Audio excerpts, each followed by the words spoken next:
Most people would laugh at the idea of buying a car with 300,000 miles on it. They'd call it a ticking time bomb, a financial death trap on wheels. But what if I told you that some of the best, most reliable vehicles ever built are already sitting in your neighborhood, parked in silence, completely ignored, and built to last longer than most modern SUVs fresh off the lot?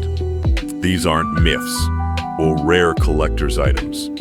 We're talking about production cars, Hondas, Toyotas, old Lexuses, machines that were so overbuilt in the 90s and early 2000s, they're still quietly racking up 500,000 miles or more without breaking a sweat. And yet, people scroll right past them every day on Craigslist and Facebook Marketplace. Why? Because they've bought into the lie that high mileage means high risk. But here's the truth. Mileage doesn't kill cars. Neglect does. Today, we're cracking open the vault on the cars that refuse to die. The ones that were built before planned obsolescence and profit margins ruined everything. And showing you why buying one could be the smartest decision you make in a market full of paradigm, overpriced lemons and tech-fest. If you've ever scrolled through used car listings and skipped right past anything with 6 digits on the odometer, you're not alone. Most buyers see 200,000 plus miles and instantly assume disaster. But that's exactly where the gold is hiding, because most people have no idea just how insanely well built some of these older vehicles really are. Take the Toyota Land Cruiser, for example. These tanks were engineered to survive war zones, jungle trails, and African deserts. There are verified Land Cruisers out there with over 1 million miles, still running like they just finished break-in. Mechanics call them lifetime vehicles for a reason. Then there's the Lexus LS 400, the luxury sedan that quietly embarrassed German rivals for years. Its 1UZ-FEV8 engine is so reliable, people joke that it'll keep running even if you forget to change the oil. And because it's a Lexus from the 60s, it's not just tough, it's smooth, quiet, and packed with real wood and leather, not plastic masquerading as premium. These aren't unicorns, they're just forgotten. Cars that were built before automakers decided good enough was good enough.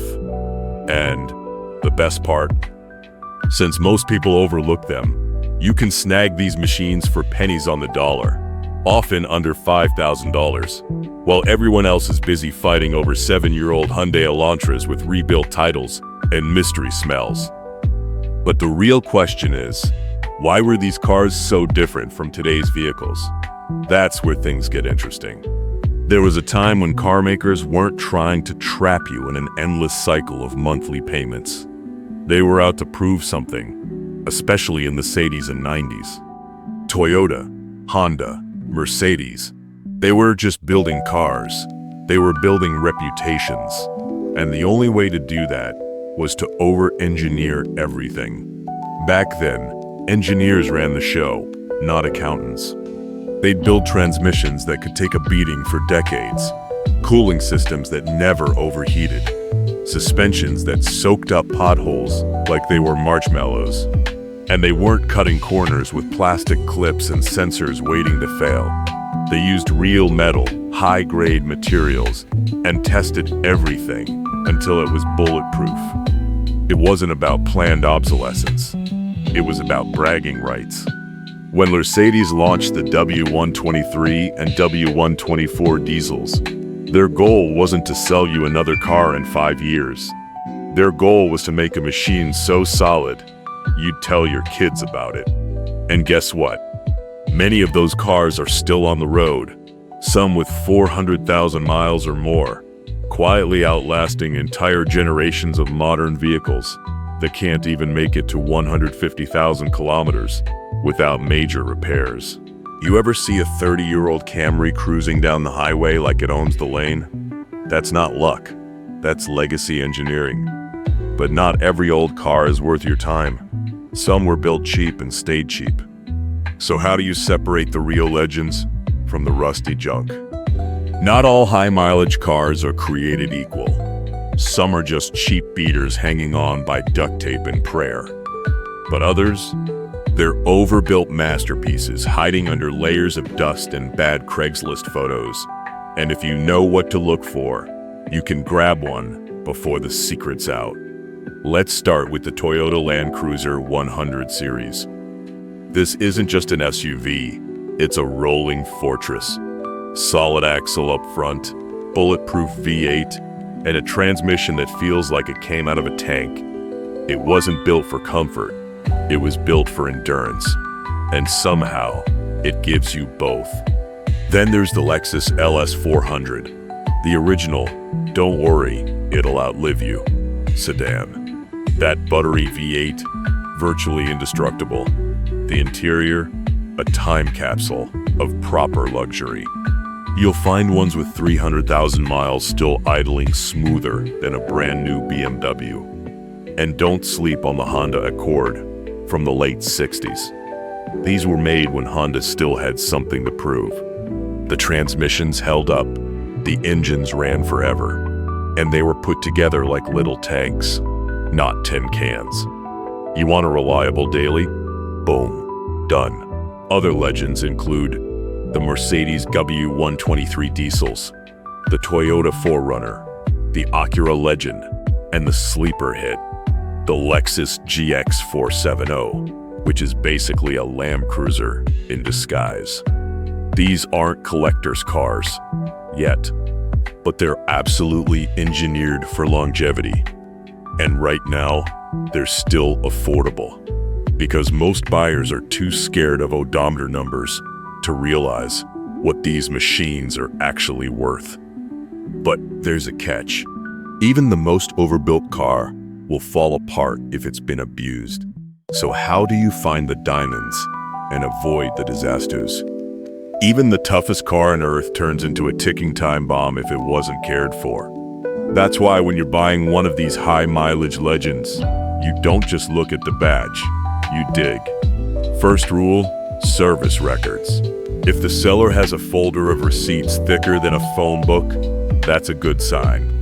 Timing belts, transmission flushes, valve cover gaskets, boring stuff, but critical in keeping these machines alive. A well-documented 300,000-mile car is a safer bet than a 100,000-mile one with zero history. Next up, cold start test. Show up early, pop the hood, and ask to start it cold. Listen closely. Is it smooth? Any knocking? Excessive smoke?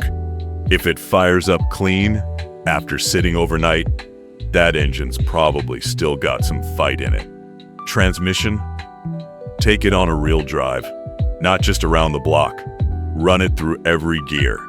No slipping, no delays, no weird noises. Automatics from the 90s were simple and solid, unless they've been cooked from neglect. And don't skip the undercarriage. Surface rust is fine. Frame rot is a deal breaker. Crawl under there or bring a flashlight. A mint engine means nothing if the chassis is crumbling from the bottom up. Also, trust your nose. A weird smell inside usually means leaks. Burnt oil, coolant, or mold. None of that should be ignored. And check the VIN history. Salvage title, run. Flood damage, double run. Remember, you're not just buying a car, you're buying how the last owner treated that car. That makes all the difference. So now that you know what to look for, is this actually worth doing? Why go through the hassle? Well, let's talk about the money. Let's be real. Most people spend $30,000 to $50,000 on a new car that starts losing value the second it leaves the lot.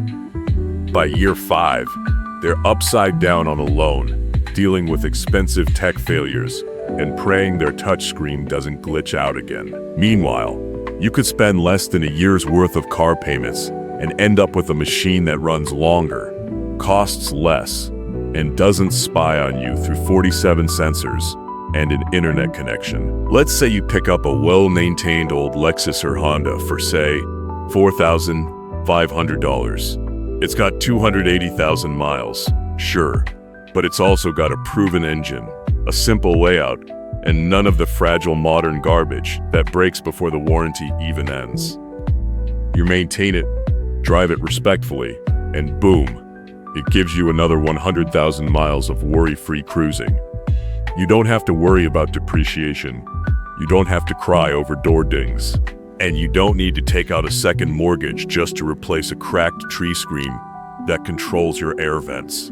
And the best part? You can take that extra money and invest it, travel with it, or build something real, while your car quietly does its job in the background.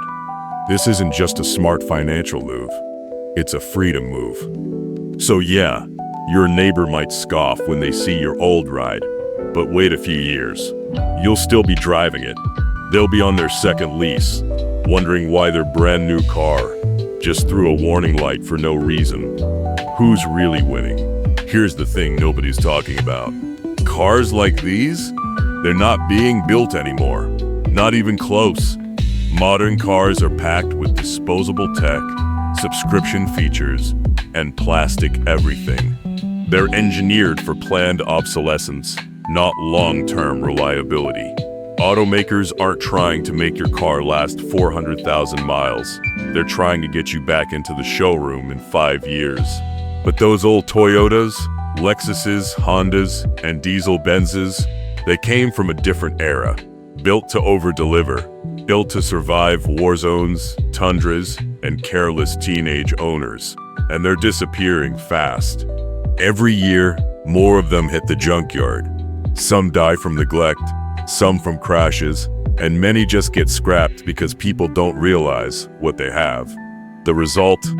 The good ones, the really clean, well-maintained survivors, are becoming unicorns. And when the supply shrinks, the prices go up. That $4,000 Lexus you laughed at in 2024 might be going for $10,000 by 2027.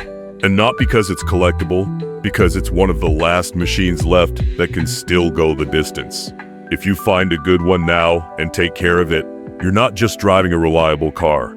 You're holding on to a piece of automotive history. The time when things were built to last, not to lease. So yeah, you can buy the newest gadget on wheels, or you can drive something that earned its mileage and still isn't done proving itself. The choice is yours. So the next time someone laughs at your old high-mileage car, just smile. Because while they're stuck making payments on something that nags them with software updates and shuts down when the touchscreen dies, you're out there flying down the highway in a machine that was overbuilt for life and still refuses to quit. If you found this helpful, drop a comment below with your favorite high-mileage car story or the one you're hunting for. And hey, hit that subscribe button if you believe real cars don't need fancy, useless features to be legendary. Drive smart, drive long, drive something that matters.